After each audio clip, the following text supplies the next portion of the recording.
Welcome to the Motherhood Alliance podcast, the podcast dedicated to empowering moms and families on their health and wellness journey.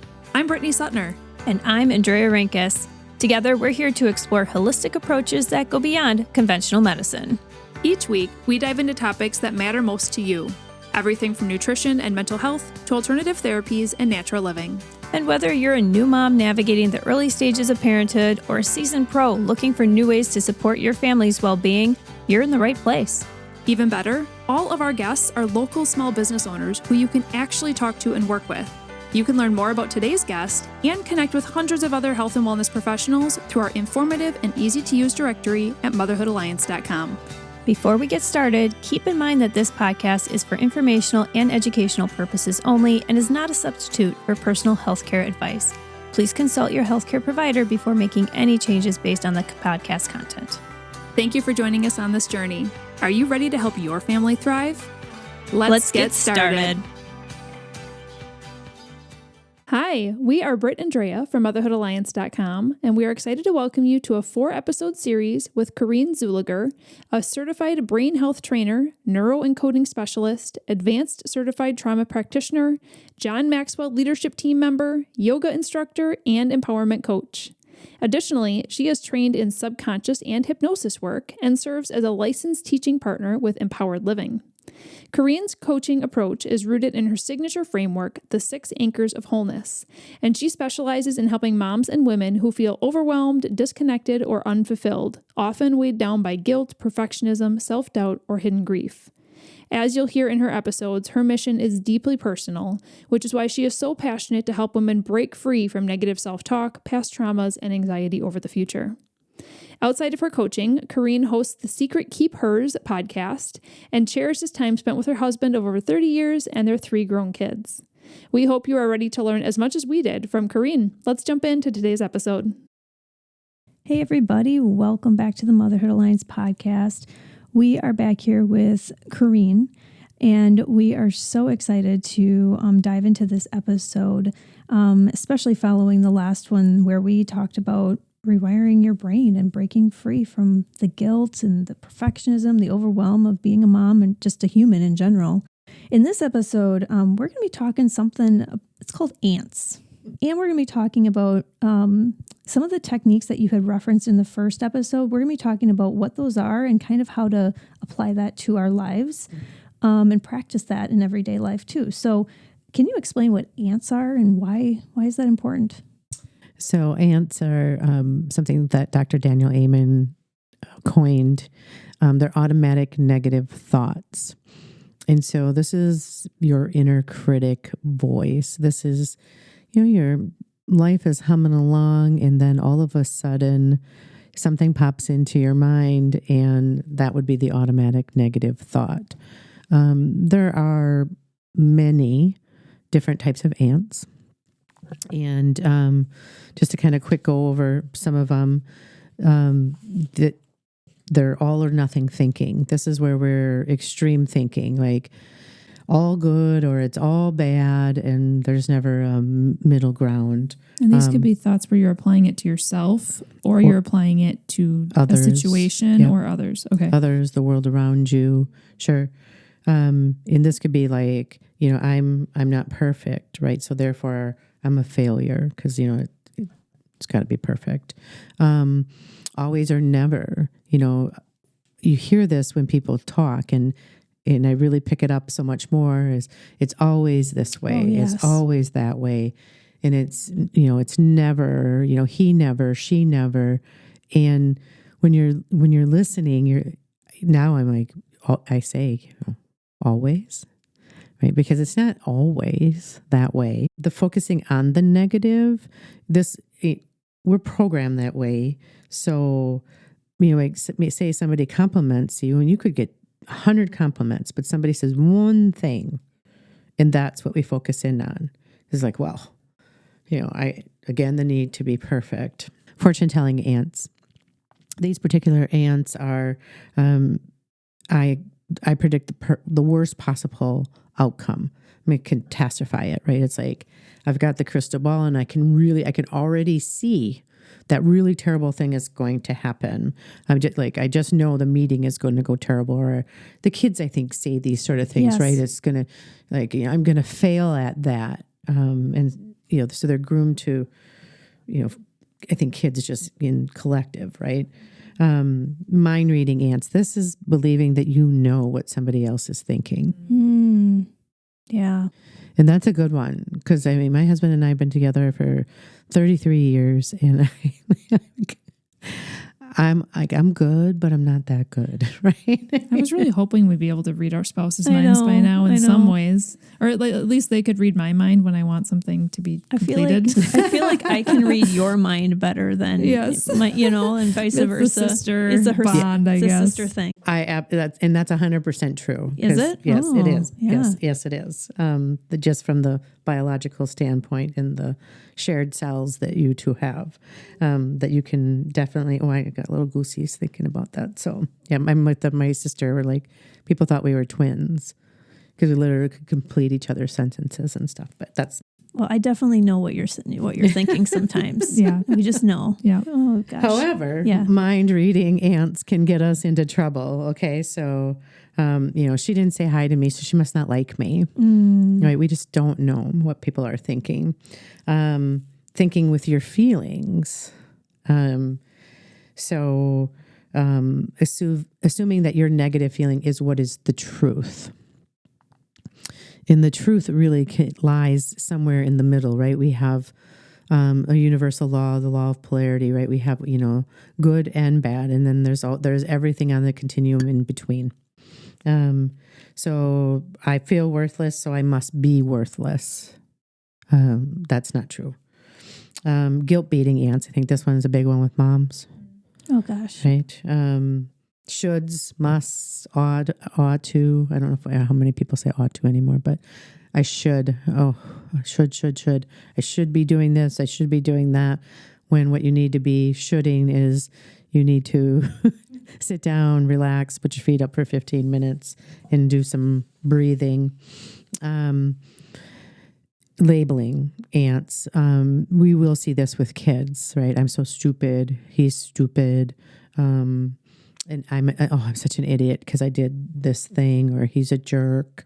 Personalizing ants. These ones are taking responsibility for things that aren't your fault. That definitely moms do, right? It's like something happens to the kids and, well, of course it had to be me. Yeah. That one I can tell you I took on a lot.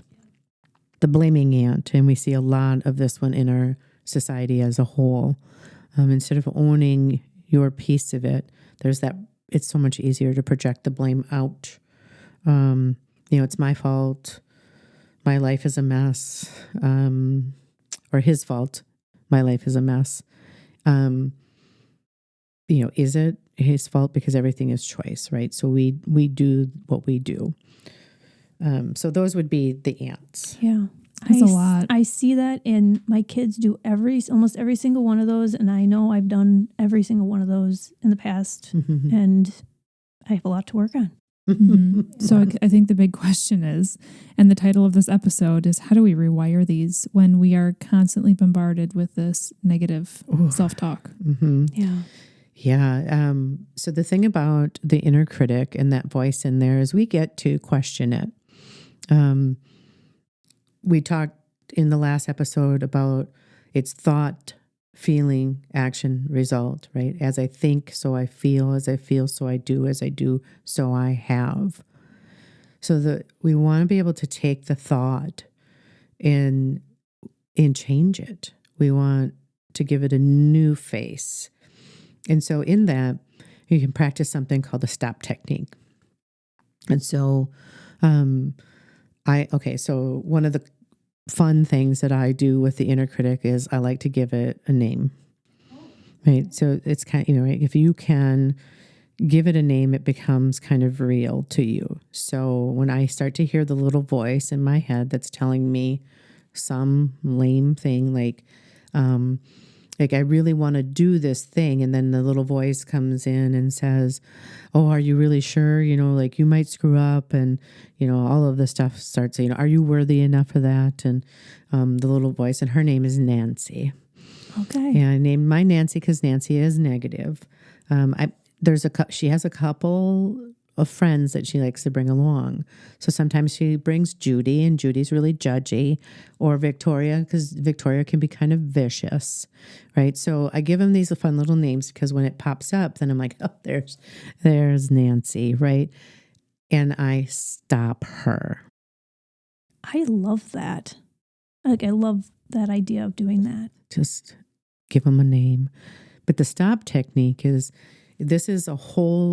this is a series. So stop is an acronym. So, for example, you've got a thought and it's looping through your head. And remember, we don't want it to take root in us. So we need to stop it so that it doesn't have that opportunity. And so the stop technique is, I'm going to shout stop. And I know it's not always the easiest to shout it out in public without having people look at you. But you can shout it in your head, because even saying the word stop, you're going to say stop. You're going to stand up, because when you do that movement, have you ever gone into the other room to grab something? Oh, gosh. Got up quick. You're like, oh, I got to go get whatever. And you go to the room and then you're like, oh, I forgot what I came in here for. Okay. Glad I'm not the only one. You are not the Happening only more than that is usual. Actually, there's a scientific name for that. So that little blank spot that makes you think that you're losing your mind is actually called a scotoma. So that little blank spot gives us an opportunity to insert something new into there. Okay. So you stand up, you say stop, right? You're going to take a deep breath. That's the T.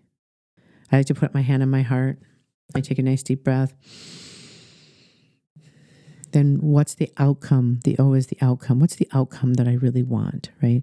So in here is where because I want joy, I want peace, and so you think of something that brings you that. Maybe it's the sunset, maybe it's your kids, babies laughing, puppies, whatever it is. And as you're thinking about that, you're going to pump your fist and say, whatever it is, right? I want joy, I want peace. And then you're going to praise yourself. So the P is the praise. This is the celebration piece of it that we talked about in the last podcast, right? We don't celebrate ourselves enough, but this is I've interrupted that pattern. So that's really what this is. This is called a pattern interrupt. And the goal of it is to stop that little voice in its tracks. Because now, Nancy's moved on. And the repetition piece of that is what takes away her power. So the more as soon as I do she it, starts speaking again, you just repeat this. yes. We're going to be marching around yelling stop a whole lot. I know. Yeah. I'm guessing this is kind of like a muscle that can be built then. It's a repetition. It's practice. Yeah. Yeah, she becomes easier to shut down. And what you can do, and I highly recommend this, is if you have something that triggers you on a regular basis, that pops up into your mind, like a Nancy voice that comes up pretty regularly, you can intentionally bring this on yourself. So you could sit and you could have that thought, the thought that gives you and puts you in an unresourceful state. So whatever the thought is, you purposely think the thought and then apply the stop technique and do it 10 times in a row, 3 times a day for a week. And by the time you get to the end of the week, you're going to be like, I don't even remember why I'm doing this, because the feeling that it was causing within your body will not, by the time you get to the end of that, it will no longer be anymore, because you have lessened the amplitude of the vibration. Because every time you change it, it's taking away Nancy's power.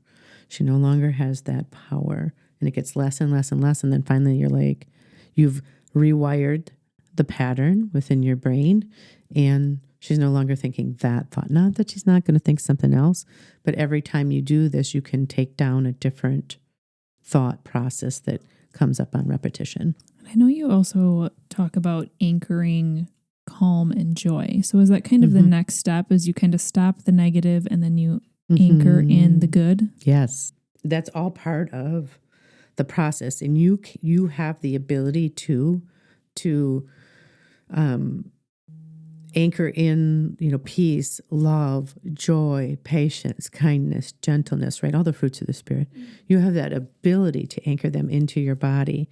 And an anchor really is like a touching. So if you see me, you touch my heart, I'm anchoring. This is love. Love for me. This is also, if I touch my heart, this is just that reminder to me to take the pause. To take the deep breath, to remind myself that I am loved, that I do have peace, that I do experience joy in my life. Sometimes when we're in the heat of the moment, it can be easy to forget those things. So in the process of anchoring, right, in pattern interrupting, you want to go to those places that bring you the peace, that bring you the joy. Again, like I don't have to physically be out in nature to think about nature and now feel the peace that comes about me, or the awe, the wonder, the joy that comes from, the first sip of coffee in the morning, the smell of it. The more you bring those into this is the use of your imagination, right? I can do the stop technique. And in that, the outcome that I want, I can insert whatever it is that brings me peace, love, and joy. Bring something like that in. And the more I do that, the more that's what my brain is going to seek. You have a little piece in your brain called the reticular activating system. And that reticular activating system is like a heat-seeking missile. And it will look for whatever you tell it to look for. So before my feet even hit the floor in the morning, I lay in bed and I tell myself it's going to be an amazing day. Right? And so now my brain is like looking for all the ways it's going to be amazing today. Mm-hmm. It's like framing. If you've heard the term framing, right? You can frame it initially and then you look for that. Mm-hmm. Is this, so everything that you're talking about here, I know you also talk about the 6 anchors. Is that related to the fruits of the Spirit, or is that different?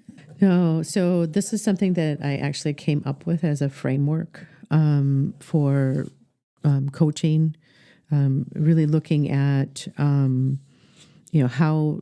can I help other people find more peace in their life, right? And so through these 6 things, through appreciation, ease, rhythm, alignment, wonder, and joy. These are the things that, especially as moms, if you are a stay-at-home mom, that can be a relatively thankless job. If you are a mom in any capacity, right? So maybe you're a work from home mom. Maybe you're part-time. You all have different things that you guys do, right? So we have motherhood, let's say as an umbrella. And then we have the fact that you're not just a mom, air quotes, right? I hear people say, I'm just a mom. I'm like, oh, please, honey.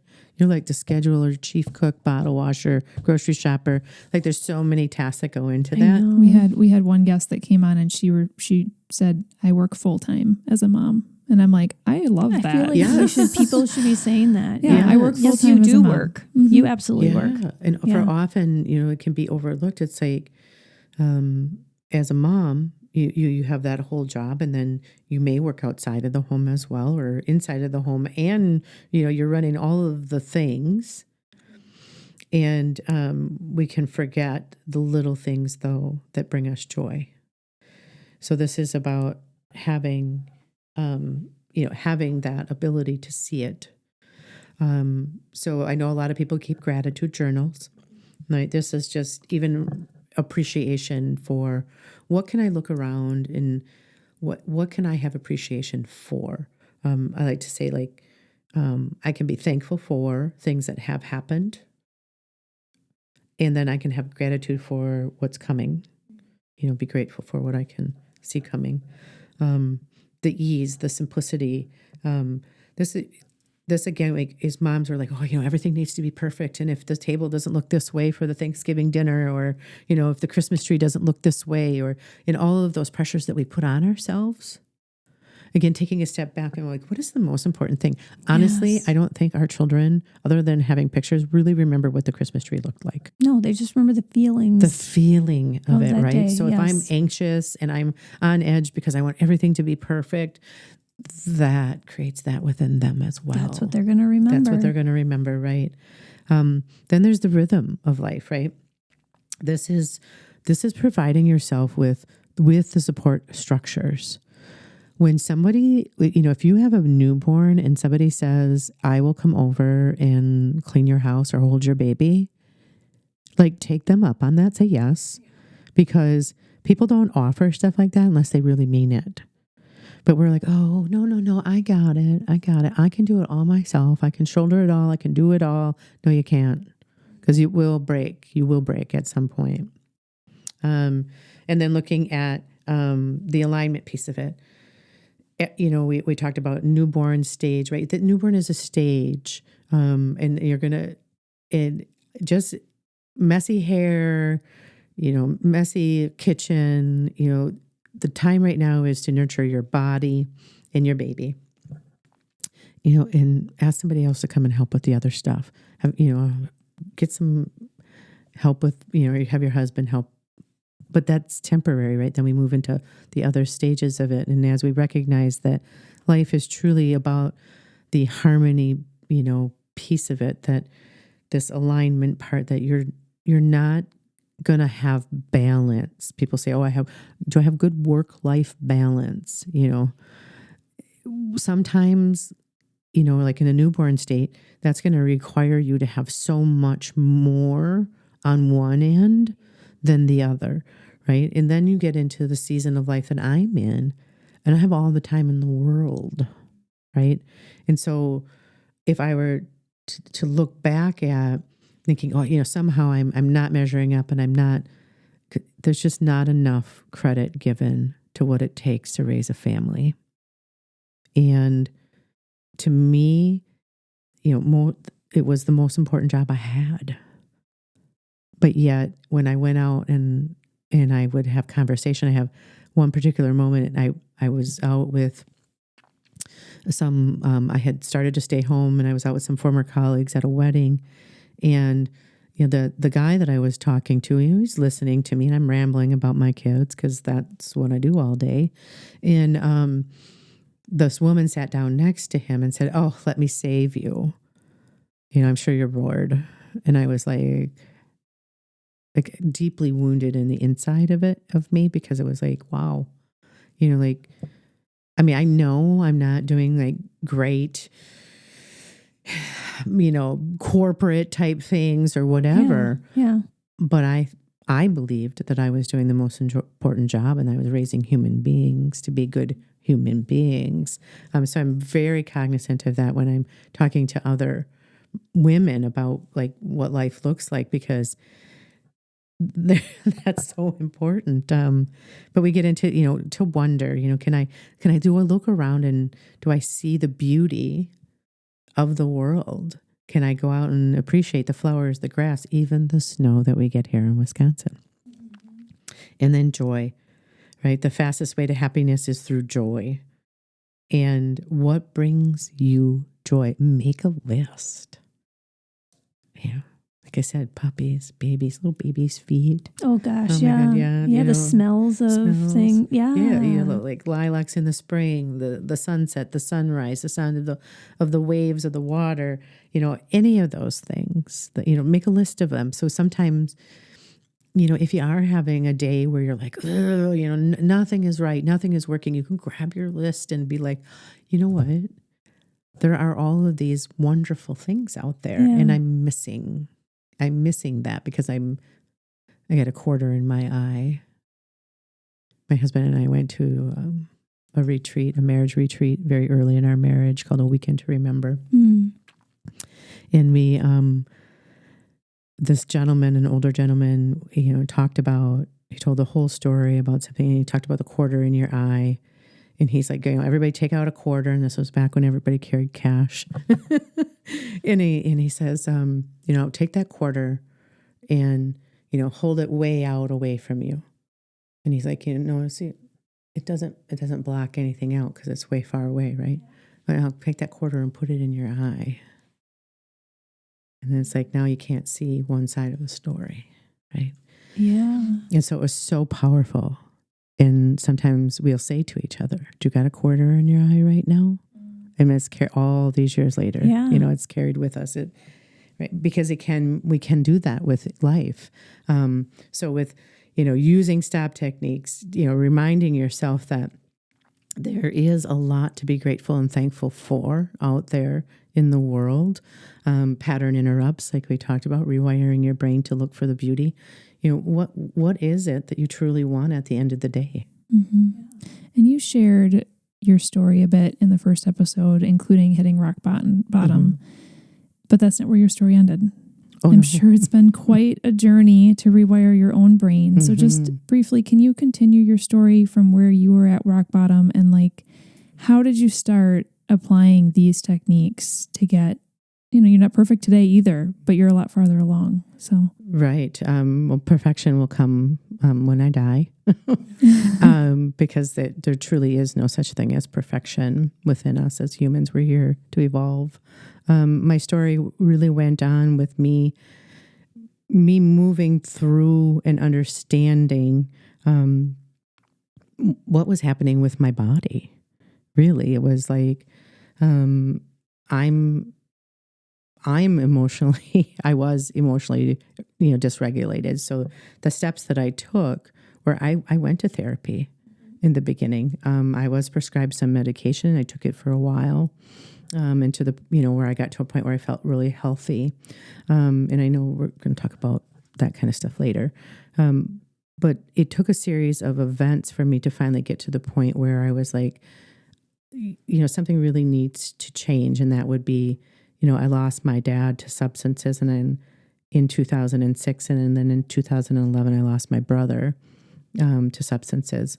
And it would take, the losing of my brother was really the sucker punch because it was out of the blue. And it would take that for me to really start to look inward and go, wow, why do these things happen? How do I change that? How do I change that, not just for me, but for my family? That grief process. And then it would continue on, continue to develop. I sought out my own life coach, things that I wanted to change in that way. I wanted to be, of course, I want to be a good wife and mother. I had a pastor say, well, you want to be a good wife and mother, don't you? Well, of course I want those things. And in my mind, it meant it needed to look perfect. And so just continuing on with that journey and working through marriage, working through raising kids. But the grief processes were very pivotal in making changes in my own life. And probably the biggest one, 2021 was a big impact year for me. That in that particular year, I lost my best friend to cancer. I lost my mom to cancer. We had a very close family member pass away unexpectedly. I had 2 kids move to LA. One moved to New York City. And I was like, oh my goodness, right? But neuroencoding techniques really saved me from going over the edge, right? Being able to take that step back, allow myself, you feel the feeling and have it move through me. It didn't get to be a squatter and take hold of me. So that's amazing. I love the way that you said that too. Yeah. You let it go through you. You acknowledge it and you let it go instead of holding it in. Oh my gosh. Yeah. And now you're doing that for other women, which is amazing. And I know that you are actually looking to start a women's group. So tell us about what that's going to look like. So the women's circles are going to be just intimate groups. Maximum capacity is 10. They're going to be some gentle yoga stretching, some light teaching about, how, all the things women related, and how to, beliefs and how do we rewire our brains, and some sort of creative activity with some meditation and some what we call hot seat coaching. So an opportunity to, within the group, if you're comfortable, if there's something that you need some help with, being coached right there in the room that day. It would be 6 weeks, looking at it being on a Wednesday. Mm-hmm. So, and you're in Appleton, right? Correct. Mm-hmm. Yeah, so it would be in your home in Appleton. In Appleton. Small group. That sounds like a lot of women could really, really benefit. And just from everything that we've talked about so far in our first 2 episodes, like every single person, we are ingrained to have this negative self-talk. But I do find it interesting that when we look back on memories, we tend to think about the positive. Like when I think about my kids being babies, it's like this feeling. And even though I do remember the colic and the bouncing on the balls and being up all night long, we do think about the positive in history oftentimes. Well, I was going to say not everybody does either, though. No, I mean, for sure, certain situations is going to bring up some big traumatic challenges. But yeah, this was an amazing episode. Thank you so much for walking through all of those like tangible things that we can do to help us rewire this negative self-talk. For our listeners, we do have 2 more episodes coming up with Corinne. We're going to be talking about therapy, coaching, and subconscious work in our next one. And I'm excited to continue your story as well because you have such a powerful story. And then we're going to be talking about mom brain in our last episode. Like, you guys, this is a real thing. Let's talk about it. So we have some more great episodes coming up. If you enjoyed this episode, would you consider leaving a rating or review or sharing it directly with a friend who could benefit from the information? We know that you're a busy mom or caregiver, and our goal is to make your life easier by bringing tips and tricks directly from experts into your earbuds. By sharing this episode with someone you love, you can play a critical role in helping to make their life easier as well. We appreciate your time, and thank you for being a part of the Motherhood Alliance family.